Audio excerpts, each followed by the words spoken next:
Ние сме веќе воспоставена практика од Кале, разговараме со лидерите на помалите политички партии, а како прв наш соговорник е дама всушност, лидерка на партијата за економски промени 21 Билјана Јовановска. Добро утро, госпожа Јовановска. Добро утро и од мене, добро утро до гледачите, добро утро до вас.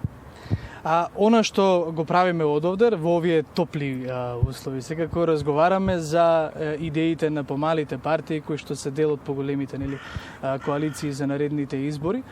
ПЕП 21, како што е кретенката на вашата партија, е дел од коалицијата предводена од СДСМ.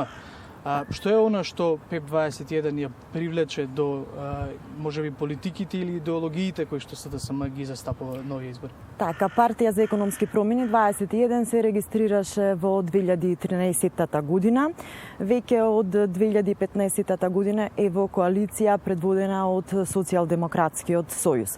Она за што впрочем се залагаше уште при самата регистрација и идејата поради која што се роди оваа партија, имаше неколку мотиви. Впрочем, тоа го кажува и самиот назив, самото име на партијата, потребата од економски промени, односно економски развој, и онаа бројка 21 која што беше посветена на два моменти, дека треба веќе конечно да почнеме да живееме во 21-виот век, а не многу години наназад во историјата, и 21 беше како младите го избраа како бројка, бидејќи насекаде во светот, односно во повеќето земји 21 значи зрелост и полнолетство, па конечно и ние ќе станеме зрели, односно полнолетни, и младите се приоритет во нашата партија и во заложбите што ги правиме. Исто така покрај овие два моменти, демократијата, слободата, правдата и правичноста се беа, се и ќе бидат приоритет, се разбира како заложба, и евроатлантската интеграција. Колку партијата, како условно кажано помала, во една поголема коалиција предводена како што реков од СДСМ, меѓутоа и еден куп други партии, своите заложби, своите како да кажам заклучоци од она што треба да се менува или она што треба да го прави власта, добива на слух? Причината со која што влеговме во коалиција со Социјалдемократскиот сојуз е она што го има кај ни во партијата, а тоа е демократијата, слободата на изразување, давање свое мислење, своји предлози, давање критики, идеи. Значи, тоа е оној момент што беше пресуден помеѓу другите причини, е да бидеме дел од една таква коалиција предводена од една демократска партија. Исто така, голем дел од нашите идеи, заложби, од програмата ни беа на исто рамниште со Социјалдемократскиот сојуз. Значи, тие се партија кои што се залага и приоритет им беа демократијата, правдата, правичноста, кои што денес ги имаме. Денес се чувствуваат насекаде, се чувствуваат во институциите, се чувствуваат во приватниот живот, се чувствува насекаде. Исто така во делот на евроатлантската интеграција ние знаеме дека сме веќе членка на НАТО и сме на чекор пред почнување на преговори за дел од Европската унија. Тоа би значело стабилен, голем пазар, стабилност во делот на економијата, нови работни места, безбедност и сите тие моменти. Оној дел што го споменав за делот на младите, во изминативе 3 години, како дел од коалицијата, односно владата предводена од Социјалдемократскиот сојуз, покажавме во креирање на многу мерки и политики кои што беа креирани уште во изборната кампања, односно во програмата со која што се представивме за изборите во 2016 декември месец, и во текот на целиот мандат секогаш се креираа мерки и политики кои што беа во интерес покрај на сите граѓани, на сите ранливи категории и на младите. Да ги задржиме младите тука во делот на спроведување на обуки, отварање работни места, практиканство, младинска гаранција, младински додаток. Ние тука не застануваме и нема да застанеме. Значи, покрај тоа што во програмата имаше одредени мерки и проекти, ние во изминативе 3 години тој сегмент го проширивме. Односно, секогаш во коалицијата предводена од Социјалдемократскиот сојуз, во владата предводена од Социјалдемократскиот сојуз и ние како коалиционен партнер, партија за економски промени 21, идеите, проектите, програмите се секогаш добредојдени и се вградуваат во текот на носење на владини одлуки, програми и мерки. Сите програми и мерки не ги креиравме ние од канцеларија. што е најважно, ги креиравме надвор на терен, во соработка со граѓаните, во соработка со стопанствениците, стопанските комори. Исто така голем удел во креирање на политиките и мерките дадоа самите невладени организации, кои што помогнаа мерките да допрат до сите граѓани, пред се да допрат до младите кои што немаат доверба во институциите. Еве пример ќе ја земам Агенцијата за вработување. Невладиниот сектор. Пред што треба да напоменеме дека извршувавте функцијата директор некаде околу 2010 година. Да, ја извршував до 2010 година и моето функционирање тогаш и сега е сосема поинаку. Сега моето функционирање е без никакви притисоци, без никакви желби, без никакви условени, да речеме, бевте изложени на притисок во времето кога бевте директорка на Агенцијата за вработување? Па да, имаше... Тоа е период, само да напоменеме, кога премиерот на државата е господинот Никола Груевски. За разлика од тогаш, кога имаше притисоци, невкусни коментари, јавувања на полноќ, одредени желби и идеи кои што не се одвестуваа, можеби и не можеа и не требаше да бидат реализирани и не се реализира, барем не од моја страна, сега не постојат притисоци, не постојат желби, нема наредби. Едноставно се функционира и треба да функционира, тоа е заложбата на владата, согласно законските процедури, согласно позитивните законски прописи кои што важат во државата и подеднакво за сите, без ограничување. Нема дискриминација ниту по основ на вера, пол, партиска припадност. Едноставно мотото... Што е во 2010 година? Па да речеме, да. Сега мотото е сите законски права кои што ги имаат граѓаните да ги добијат благовремено, да ги добијат квалитетно, без условување, без притисоци, без дискриминација. Ги спомнавте младите, меѓутоа еве дел од кампањата на опозицијата, на неголемата опозицијска партија ВМРО ДПМН се основа токму на тоа дека младите заминуваат. Нема да се согласи опозицијата со тоа.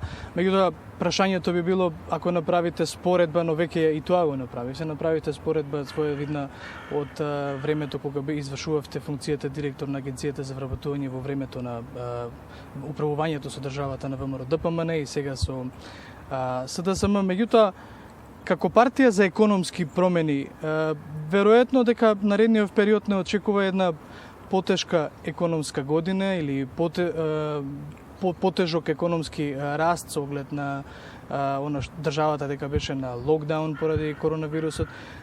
Кои се оние стожерни мерки кои што како партија, кои што се залага за економски промени, ги предлагате во време кога нели условите не се како што треба, односно не функционираме како што сме функционирале досега? Минатите избори и овие сите можевме да предложиме како политички партии да дадеме предлози, да доставиме за да се инкорпорираат во програмата која што сега СДСМ и коалицијата ја представуваат пред граѓаните. Исто така и секоја институција имаше можност да достави од својот домен на работење предлози и идеи за новиот мандат од 4 години. Ние сите тоа го направивме и како политички партии, меѓутоа го направивме и како институции. Она што е многу важно е дека оваа влада максимално дава се од себе парите да ги врати назад кон граѓаните, кон стопанствениците. Ние мерките и политиките ги креираме финансиски да ги поддржиме. Да ги поддржиме оние што сакаат да се самовработат, да ги поддржиме и работодавачите и невработените лица да се вработат. Она што сакам да го кажам дека и во моменти на криза, изминативе 3-4 месеци, во континуитет функционираше беспрекорно пазарот на труд. Имаше одјави, меѓутоа имаше и пријави. Значи, одредени работодавачи во континуитет имаа распишано огласи за потреба од вработување на работници. Над 3000 компании за 2 месеци учествуваа во активните мерки и политики за вработување. Околу 3000 лица склучија договори за вработување преку субвенционирање на плати, поддршка за раст и развој, за вработување, практиканство. Младите до 29 години се со над 35% учество во сите активни мерки, па и сега во овие неколку месеци за време на корона криза земаат активно учество. Ние мерките ги креираме на начин најранливите категории на граѓани да бидат опфатени, да бидат поддржани тие, меѓутоа да бидат поддржани и компаниите кои што ќе ги вработат. Младите се докажавме дека беа и ќе останат приоритет во делот на креирање на мерките и политиките и поддржување со цел тие да отворат своји бизниси, да се вработат, да се обучат за да бидат конкурентни на пазарот на труд, се со цел да добијат долгорочно квалитетно работно место и се разбира добра плата. Госпоѓа Ивановска, за крај да го завршиме разговорот со прашањето, со оглед на тоа што многу малку имаме можности да разговараме со жени политичарки, особено со жени кои што се лидерки на партија. Такви сте неколку, на прсти се бројат. Зошто е тоа така?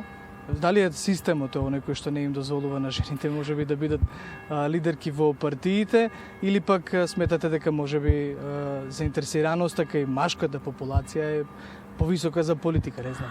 Па јас би сакала да кажам дека потекнувам од семејство каде што жените од секогаш биле поддржувани во своите намери, идеи за да се реализираат, значи зборувам со генерации наназад. Комплетна поддршка имав од моето семејство, значи од моите родители, пред се од мојот татко. Комплетна поддршка имам од мојот сопруг и од децата. Поддршката на семејството и карактерот мислам дека се доволни за да денес, посебно денес во услови на демократија, жените можат да заземат лидерски позиции, како во политиката, така во стопанството, во економијата, значи и на сите во сите сфери на живење. Јас еве ги поканувам жените да се оберат храброст и кажувам дека во денешно време, во овие услови со владењето на оваа коалиција предводена од Социјалдемократскиот сојуз, жените се секогаш поддржани. И во делот на сите активности што ги превземаме како институции, како влада, еве и во делот на Агенцијата за вработување, исто така жените имаат висок процент на реализација во делот на учество на активните мерки и политики. Во самовработувањето се повеќе жени отвараат сопствен бизнис. Исто така и во останатите мерки жените се јавуваат во голем процент, над 35%, некаде ги имаме и над 50%. Госпоѓа Ивановска, ви благодарам на одвоеното време и секако ви посакувам среќа на изборите кои што следат. Ќе ги следиме и политиките, а ќе разговараме и секако во секоја наредна прилика. Ви благодарам. Ние докажавме во неполни 3 години дека граѓаните ни се пред се грижиме за стопанството и јас сум повеќе од сигурна дека граѓаните ја препознаа демократијата, ја препознаа желбата за економски промени, напредок, желбата за младите да бидат задржани во државата и да им се отворат перспективите тука, и сум повеќе од убедена дека граѓаните ќе ни дадат уште еден мандат. Благодарам. Благодарам. Атоска ги слушна гледачите, секако и слушателите на утрински брифинг, заложбите на партијата за економски промени 21, односно на лидерката на оваа партија, госпоѓа Билјана Ивановска.